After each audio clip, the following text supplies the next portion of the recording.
नमस्कार, मैं हूं मृत्युंजय कुमार झा और अगले आधे घंटे तक कमोडिटी मार्केट पर सबसे बड़ी कवरेज जारी है। आपके सवालों का सबसे बड़ा मंच तैयार है। अगर आपने कमोडिटी में ट्रेड किया है या फिर नया ट्रेड करना चाहते हैं, जानना चाहते हैं कि आपके लिए कमाई के मौके हैं या नहीं, तो आप सवाल पूछिए।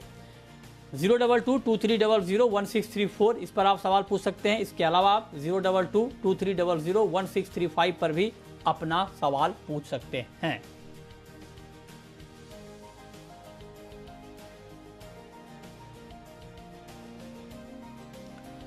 और आज हम बुलेटिन की शुरुआत करेंगे दाल की खबर को लेकर, क्योंकि दाल की खबरों पे लगातार हंगामा मचा हुआ है। सरकार ने जो सख्ती बढ़ाई है, दो महत्वपूर्ण फैसले सरकार की तरफ से हाल के दिनों में हुए हैं दालों को लेकर। एक तो इंपोर्ट को अलाउ किया और दूसरी तरफ ये कहा राज्यों से कि आप जो कारोबारियों के पास दालों का स्टॉक है उसको चेक करें और निगरानी रखें कि कहीं सप्लाई को लेकर कोई शॉर्टेज तो नहीं है। स्टॉक का ब्यौरा कुल मिलाकर मांगा गया है।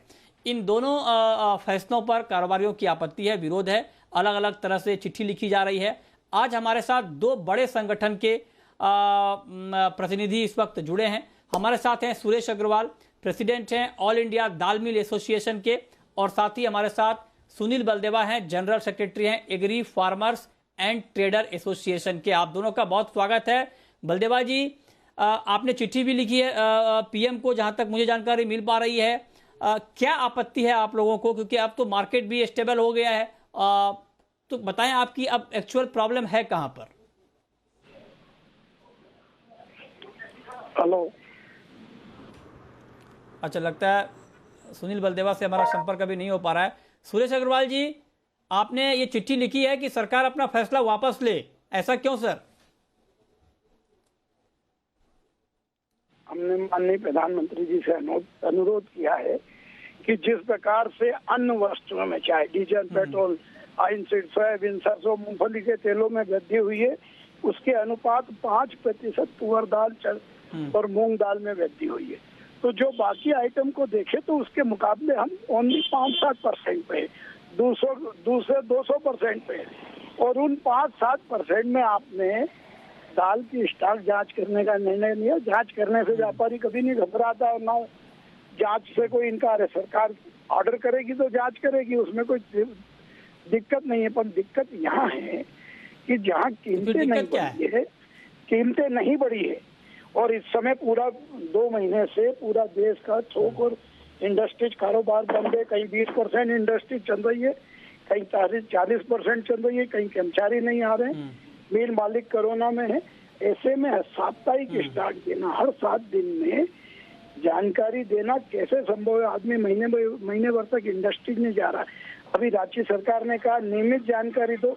अरे जो लोग कोरोना में उनका परिवार भी गए, कंप्यूटर वाले हैं और स्टाफ नहीं आ रहा, तो प्रतिदिन जानकारी कैसे देंगे? इसके लिए कम से कम आप उनको समय दें, 3 महीने का कोरोना खत्म होने दें, मार्केट खुलने दें, इंडस्ट्री चलने दें, कर्मचारी को आने दें।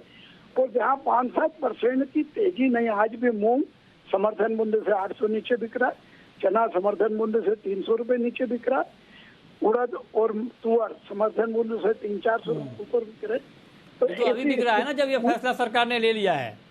नहीं ले लिया तो ठीक है, सरकार ने जब फैसला ले लिया तब एमएसपी से भाव नीचे आया ना, उससे पहले तो ऊपर ही था। नहीं, पहले ही नीचे था। पहले 71 रुपए 72 रुपए मूंग बिक रहा था, चना 51 रुपए बिक रहा था। ये फैसले लेने से कोई ज्यादा तेजी मत दी नहीं, पर फैसले में आप जैसे नियमित राज्य सरकार कह रही है नियमित जानकारी दे। अरे आदमी का घर में कोरोना हो गया, 15 दिन से इंडस्ट्रीज पे नहीं गया, वो कैसे नियमित जानकारी देगा? कंप्यूटर वाला नहीं है, मुनीम वाला नहीं है, आदमी अस्पताल में, और आपको नियमित 7 दिन में जानकारी दे, ये कैसे संभव है? अच्छा, तो आप कह रहे हैं कि अभी लोगों की तैयारी नहीं है, कारोबारियों की तैयारी नहीं है कि वो पुख्ता जानकारी दे पाए। सुनील बलदेवा जी भी हमारे साथ जुड़े हैं, agri farmers and trader association के जनरल सेक्रेटरी हैं।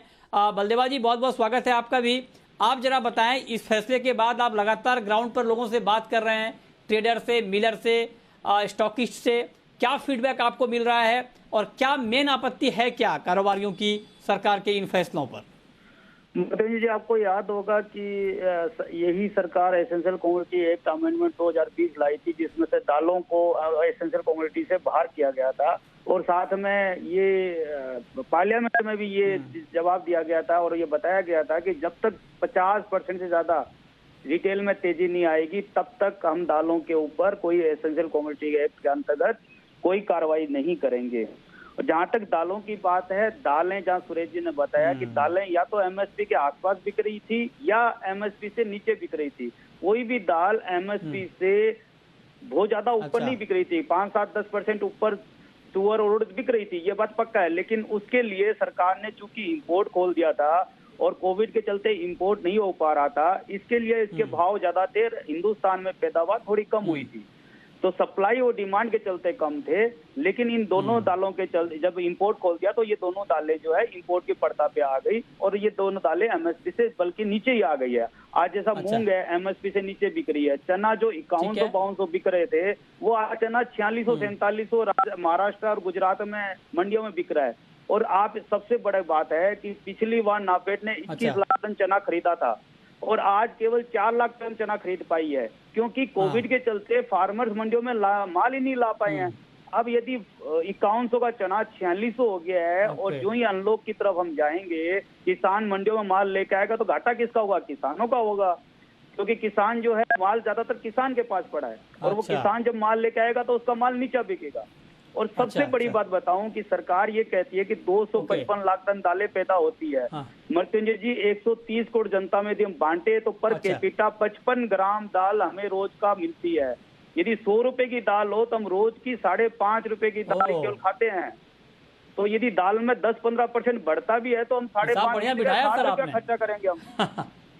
हाँ, नहीं, ये मेरा हिसाब तो आपने बड़ा बढ़िया कैलकुलेशन किया है कि सरकार के आंकड़ों से ही आपको बता किसी का बनाया हो, आपने पढ़ा, आपने उसको रिपोर्ट किया, ये महत्वपूर्ण बात है। लेकिन आप एक बात बताएं बलदेवा जी कि आपने पीएम को जो चिट्ठी लिखी है, आप चाहते क्या है इस वक्त सरकार से? आप क्या चाहते हैं कि सरकार कर दे जिससे आप लोगों की आपत्ति दूर हो जाए? सरकार एक सीधा साधा स्टेटमेंट दे दे कि हमने केवल दालों में तेजी नहीं आए इसको कंसर्न मानते हुए, उपभोक्ता को ध्यान में रखते हुए हम केवल स्टॉक लेना चाहते हैं, उसके बाद उसके ऊपर कोई कार्रवाई नहीं करना चाहते हैं। क्योंकि उसके ऊपर दो बिंदुओं में लिखा हुआ है, दो इन्होंने धाराओं में लिखा है। एक, स्टॉक देना, यदि हमें पोर्टल में जस्ट जाके स्टॉक देना है तो हमें कोई आपत्ति नहीं है। हाँ, इसमें टाइम थोड़ा देना चाहिए, क्यों अभी कोरोना काल में न ज्यादातर व्यापारी न ऑफिस जा पा रहे हैं न स्टाफ जा पा रहा है, इसलिए थोड़ा टाइम देना चाहिए।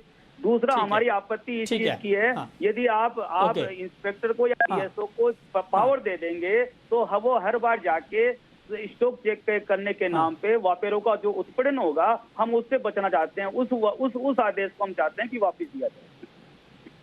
ठीक है, ओके, आप क्या चाहते हैं अग्रवाल जी? बिल्कुल संक्षेप में बताएं। नहीं, देखिए, बहुत सीधी सी बात है कि जब तक दालों में 50% की वृद्धि नहीं हो तब तक आवश्यक वस्तु अधिनियम को लागू नहीं करना चाहिए। और सरकार अगर स्टॉक की जांच कराती है तो ये जगह जगह जो इंस्पेक्टर है, अधिकारी है, ये व्यापारी को परेशान करेंगे, भ्रष्टाचार को बढ़ावा होगा। और जो मोदी जी ने कहा कि इंस्पेक्टर राज को हम समाप्त कर रहे हैं वो पुनः जिंदा होगा। और व्यापारियों को जो पनिशमेंट जिनमें तेजी है उनमें तो आप ध्यान नहीं दे रहे हैं।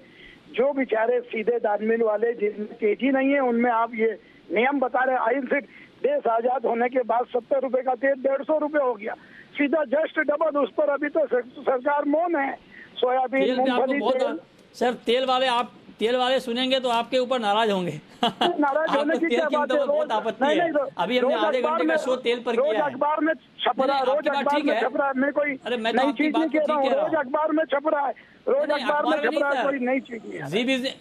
जी बिजनेस लगातार इस मामले को रिपोर्ट कर रहा है सर। हम लगातार अभी जब आपसे हमारी बात हो रही है, अभी ठीक एक घंटे पहले हमने इसके ऊपर आधे घंटे का स्पेशल शो किया है कि तेल के दाम काबू में करने के लिए क्या होने चाहिए। तो आप कह रहे हैं कि तेल के दाम बढ़ रहे हैं तो वहां पर कुछ नहीं हो रहा है, दालों में क्यों हो रहा है? ठीक है, चलिए, बहुत शुक्रिया अग्रवाल जी आपका और सुनील बलदेवा जी आपका हमारे साथ जुड़ने के लिए और बताने के लिए कि क्या इस वक्त सरकार को करना चाहिए जिससे कि कारोबारियों की नाराजगी भी थोड़ी बहुत दूर हो पाए। चलिए आगे बढ़ते हैं और अब हम बात करते हैं कि बुलियन मार्केट में आपको आज क्या करना है। आज हफ्ते का आखिरी कारोबारी दिन है।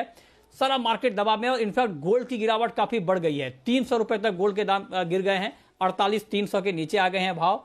तो हमारे साथ अजय केडिया हैं और प्रथमेश माल्या हैं, आप दोनों का बहुत स्वागत है। अजय केडिया जी बताइए, 300 रुपए तक दाम गिर गए हैं गोल्ड के, क्या आज शाम को गोल्ड के दाम और गिरेंगे? गुड इवनिंग मित्र जी। देखिए, गोल्ड में जो गिरावट है, अगर हम देखें तो इंटरनेशनल मार्केट में ज़्यादा गिरावट नहीं। अभी भी अगर आप देखेंगे तो इंटरनेशनल मार्केट में प्राइजेस काफ़ी टाइम से 1890 के करीब ही ट्रेड करा था। अभी थोड़ा बहुत पुल बैक दिखाया जरूर है, बट डोमेस्टिक मार्केट में जिस ढंग से हमने रुपए में मजबूती देखी है, ये मुख्य कारण था जिसकी वजह से सोने में हमने पिछले 3-4 दिन के अंदर ऑलमोस्ट 1000 पॉइंट की गिरावट देख चुके हैं। 49,200 से 48,200-300 के बीच में ट्रेड कर रहा है। बट आई थिंक जिस ढंग से डॉलर इंडेक्स भी बढ़ नहीं रहा है, तो ये अपॉर्चुनिटी है लेने की, क्योंकि इससे पहले हफ्ते में भी हमने देखा था कि 48,200-300 के करीब जाकर प्राइजेस में बाउंस आ जाता है। तो ओवरऑल इन्फ्लेशन कंसर्न अभी भी यूएस में बना हुआ है, थोड़ा रिस्क जरूर है, बट इंटरनेशनल को देखते हुए मुझे लगता है जब तक प्राइजेस 1880 का लेवल रीच नहीं करता है, बाइंग करना चाहिए, जो 1900 से 1920 का लेवल अगले हफ्ते तक दिखा सकता है। तो आज एमसीएक्स पे 48,300 या करंट मार्केट पे लिया जा सकता है। छोटा स्टॉप लॉस रखिए 48,100 का। बाउंस एक्सपेक्टेड है इवनिंग सेशन में, जो 48,650 तक का लेवल गोल्ड में दिखा देगा। ओके, आपका व्यू प्रथमेश माल्या जी, गोल्ड में गिरावट ज्यादा है, क्या किया जाए? 48 के नीचे आ जाएगा गोल्ड आज? मेरे ख्याल से मुश्किल है। 48,200 के आसपास थोड़ा सा रुकते हुए दिखाई देता है। यहाँ पे अगर बाई करना है तो ये करंट भाव पे भी बाई कर सकते हैं, और मेरे ख्याल से 48,180 का स्टॉप लगाना चाहिए। मेरे ख्याल से मोमेंटम अभी भी पॉसिबल अपसाइड है, कैरी फॉरवर्ड कर सकते हैं नेक्स्ट वीक के पोजीशंस के लिए। गोल्ड में मोमेंटम जारी रह सकता है। ठीक है, चांदी पर आपका व्यू अजय जी, सिल्वर में आज क्या किया जाए? ये as compare to gold, silver में हमने ज़्यादा गिरावट देखी है क्योंकि वॉल्टिलिटी ज़्यादा रहती है। सिल्वर में जरूर डबल टॉप बना हुआ है 74,000 का, क्योंकि पिछले 15 दिन के अंदर हमने देखा जब मार्केट में तेजी आई तो 74,200 का ही हाई मार्क पाई है, जो इससे पहले भी हमने लेवल देखा था। तो जब तक ये लेवल ब्रीच नहीं करता है, 70,000 से लेकर 74,000 का एक ब्रॉडर रेंज है। इंटरनेशनल में भी हमने देखा कि 28-20 के ऊपर प्राइसेस सस्टेन नहीं कर पा रहे। गिरावट जरूर है, लेकिन आज मॉर्निंग में भी $28 था और अभी करीबन 27-70 का लेवल है। तो ऑलमोस्ट मुझे लगता है प्राइजेस दायरे में ही है। हाँ, अब जो गिरावट आई है वो एक बाइंग अपॉर्चुनिटी है। वॉलिटिलिटी रहेगी मार्केट में, बट 70,800 70,700 का जो लेवल है, इसके ऊपर एक छोटी क्वांटिटी बाइंग करके चलिए 70,200 के स्टॉप लॉस से। जिस ढंग से कल बेस मेटल में हमने रिकवरी देखी है, उसका कहीं ना कहीं सीधा सीधा सपोर्ट चांदी को भी मिलता हुआ दिखाई देगा। बट वॉलिटिलिटी ज़्यादा रहेगी, इसलिए क्वांटिटी कम रखिए और स्ट्रिक्ट स्टॉप लॉस लगाइए। टारगेट 71,800 तक का रहेगा। ओके, ठीक है, तो ये राय हो गई आपकी मार्केट में कि अभी इस वक्त करना क्या चाहिए। चलिए अब हम शुरू करते हैं सवाल जवाब, और कैलाश चंद्र मोदी इस वक्त हमारे साथ जुड़े हैं। पूछिए कैलाश जी। नमस्कार sir. Sir how are you? I think you are very well. पूछिए। सर मेरे को एल्यूमिनियम और लेड पे पोजीशन बनानी है। मेरे को एल्यूमिनियम और लेड पे पोजीशन बनानी है, तो शॉर्ट की बनाई जाए या लॉन्ग की बनाई जाए बेनिफिशियल? तो एल्युमिनियम और लेड में आपको अंग्रेजी में पोजीशन बनानी है कि हिंदी में? चलिए ठीक है, एल्युमिनियम और लेड बताइए प्रथमेश जी, एल्युमिनियम और लेड में क्या ट्रेड लेना चाहिए अभी? आई थिंक अगर ये आज के लिए ट्रेड कर रहे हैं तो पॉसिबिलिटी है 192 191.75 के आसपास ये एंटर कर सकते हैं पोजीशन।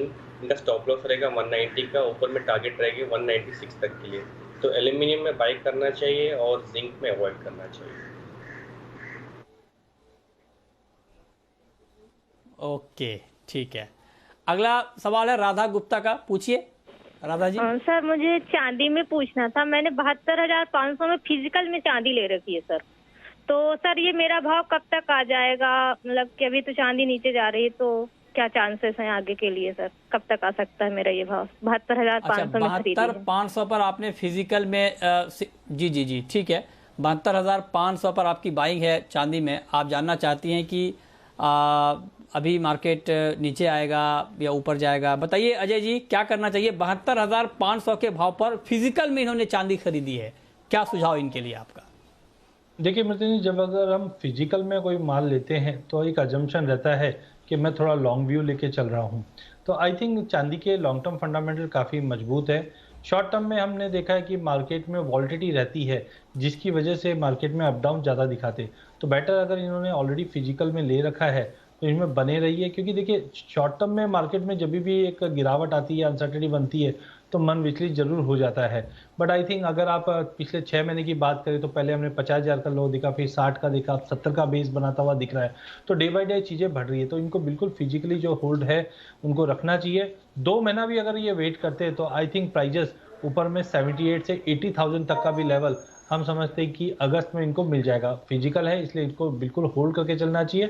78 से 80,000 का लेवल हमें दिवाली से पहले मिल जाएगा, इनको बने रहना। ओके, अगला सवाल है प्रिया जैन का, पूछिए प्रिया जी। सर मैंने चना जून का बाय किया है 5,750 में, और सोयाबीन पे एडवाइस चाहिए। 5,750, ओके, चना और सोयाबीन, बताइए अजय जी। देखिए अगर चने की बात करें, नो डाउट 2-3 दिन पहले थोड़ा मार्केट में कंसर्न्स बढ़ चुके थे, इंपोर्ट्स को तो लेकर भी था, और साथ में जो अभी हम डिस्कशन कर रहे थे कि सरकार ने ब्यौरा मांगा है स्टॉक का, उसकी वजह से प्राइजेस में दबाव आया था। बट जिस ब्यूटीफुली हमने चार्ट पे 5100 का लेवल रिगेन करते हुए देखा और एक हार्मोनिक पैटर्न बना है जो कहीं ना कहीं काउंटर को सपोर्ट करता है। मैंने सोमवार के सेशन में भी कहा था कि हार्मोनिक पैटर्न काफ़ी स्ट्रांगली मूव कर रहा है, जो मुझे लगता है कि प्राइजेस को वापस 5350 से लेकर 5450 का लेवल दिखा देगा।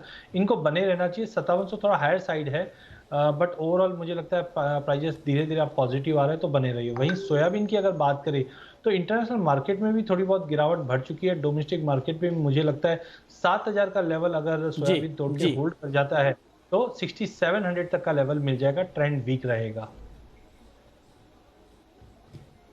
ठीक है, रोहित हैं हमारे साथ। अगला सवाल रोहित का है, हरियाणा से हैं, पूछिए रोहित जी। सर सरसों में क्या करना चाहिए हाजिर में अगले 1 महीने के लिए? केडिया जी से सवाल है। मस्टर्ड में अगले 1 महीने के लिए क्या ट्रेड लिया जाए अजय जी? कि पूरे एडिबल ऑयल पैक की अगर बात करें तो आई थिंक मस्टर्ड काफ़ी स्ट्रांग दिखाई दे रहा है, जिस ढंग से ऑयल के भाव में अभी भी तेजी बनी हुई है। बट अब थोड़ा थोड़ा मार्केट में प्रेशर बनना चालू हो चुका है, तो आई थिंक ऊपर में तो हम समझते हैं 74-7500 के लेवल मैक्सिमम। और अब जो सोयाबीन में गिरावट है, ऑयल में थोड़ा बहुत गिरावट आ रहा है, इसका प्रेशर मस्टर्ड पे भी पड़ता हुआ दिखाई देगा। और प्राइजेस करीबन मुझे लगता है 7000 का लेवल तोड़ के 6600 से लेकर 6700 के बीच में मिलेगा। तो टाइम बिंग मस्टर्ड में भी लेन से बचे, बट हाँ एक स्प्रेड अच्छा बन रहा है, ठीक है, जहां पे आप मस्टर्ड को लेकर सोयाबीन बेच के चल सकते हैं। ओके, अगला सवाल है राहुल चौधरी का, नागौर से जुड़ रहे हैं हमारे साथ, पूछिए राहुल जी।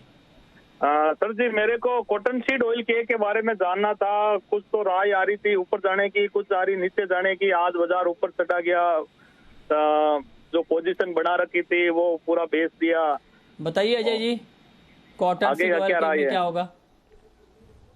सिंपल है, कॉटन सीड ऑयल केक की सप्लाई इमीडिएटली नहीं आएगी। जिस ढंग से हम देखते हैं नया माल है वो अक्टूबर से पहले नहीं आना है।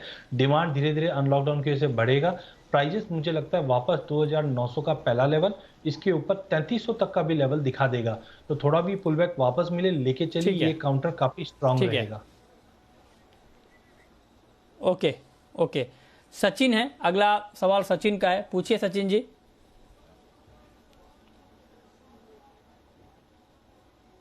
सचिन आपको आवाज आ रही है? Yes sir. पूछिए सर, कॉटन ऑयल के ऊपर करंट रेट पर फिजिकली बाय करना चाहिए या करेक्शन का वेट करना चाहिए?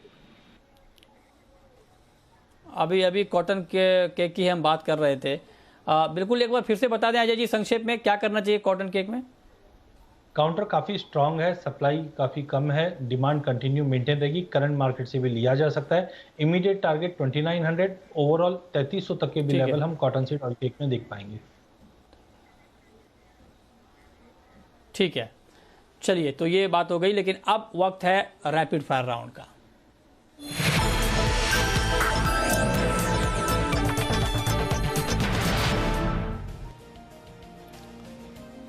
अजय जी आपकी पहली rapid fire call.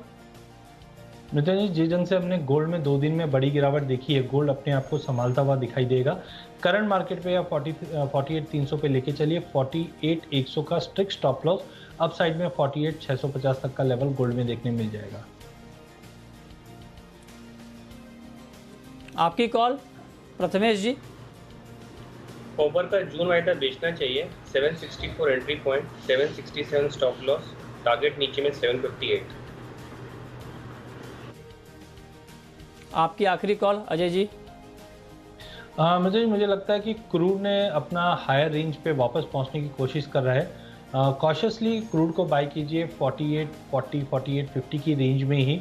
Stop loss 4780 का रहेगा। अपसाइड है बट लिमिटेड रहेगा 4940 का।